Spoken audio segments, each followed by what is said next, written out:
All right, every Monday we take a deep dive into what your elected officials have been up to, and we are starting in Iowa. The Des Moines Register has reported Governor Kim Reynolds has been using a plane to get all over the state, including to some campaign issues.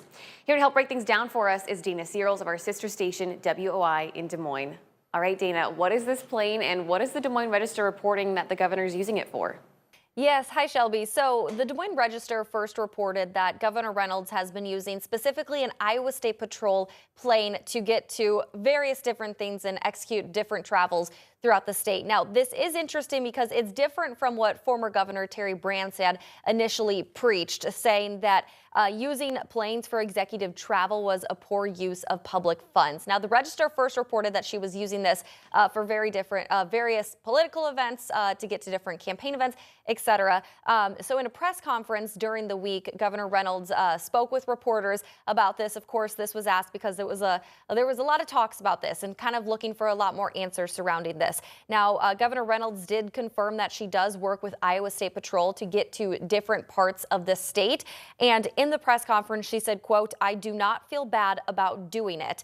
She adds that it's how I get out and get into the state and actually accomplish more, as well as doing my job here. So Governor Reynolds says this allows her to meet with more constituents. It allows her to she used the example specifically of Northwest Iowa. If she has to get out to Northwest Iowa one day, it really limits her if she has to drive 3 hours, whereas using a plane helps her get there quicker. So that was kind of her argument, is it allows her to get to a lot more different things, connect with constituents, and do her job more effectively across the state. She also adds that in 2025, this is Governor Reynolds speaking in her press conference, she said that she only used it less than 3% of the hours that it was flown in the year of 2025. Now, there's been a lot of pushback about this. Of course, Iowa Democrats have put out a lot of different press releases and pieces saying that Governor Reynolds has used this for various political campaign events to go and meet with other people for political reasons, which is, of course, something that people don't believe is right, because the plane was bought. Records show that the plane was bought using COVID-19 relief funds. So basically, the Register first reported this when Governor Reynolds went to answer questions about this. She admitted to using this plane by the Iowa State Patrol, but said she doesn't feel bad about it and kind of tried to justify her decision for using it. Well, I want to turn back now to some bills that are working their way through the legislature.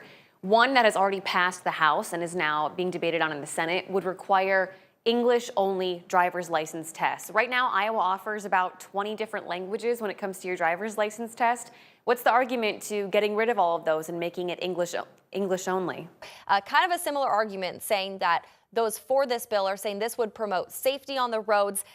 It would promote consistency in state policy, and it would ensure that drivers are understanding those traffic laws. But again, those against say that this driver's license in other languages helps ensure that drivers know what those laws are. So kind of interesting to see how this played out. Like you mentioned, it did pass the House, so this bill would go on to the Senate. And right now, like you said, more than 20 different languages are offered on Iowa's driver's license test. So this would cancel out all of those, and it would be only English. And we should also be very clear about this. In Iowa, you cannot get a driver's license in the first place unless you are a U.S. citizen. But I want to get to one more bill that the House has also passed. Again, this is going on to the Senate now. This would require 70% of students at the University of Iowa nursing program to be Iowa residents. What do proponents say about how this bill could help, and what's the argument against it? So I think the overall idea for this bill is to address Iowa's workforce shortage on the nursing front.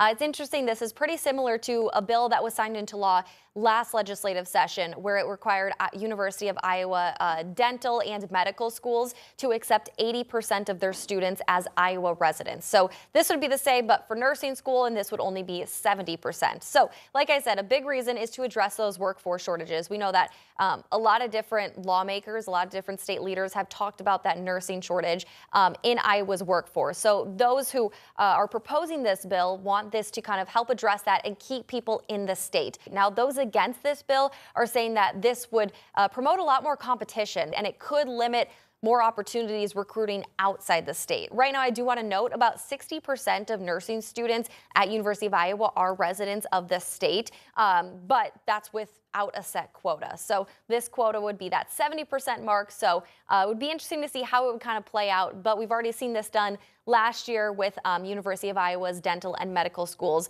So this is kind of a similar situation and similar bill that's addressing that. And we'll see how it does in the Senate. Dana, as always, thank you so much for your time today. And for you guys at home, we have our political coverage for both states up on our website. All you have to do is click on the As Seen on TV tab at the top of the homepage at WQAD.com.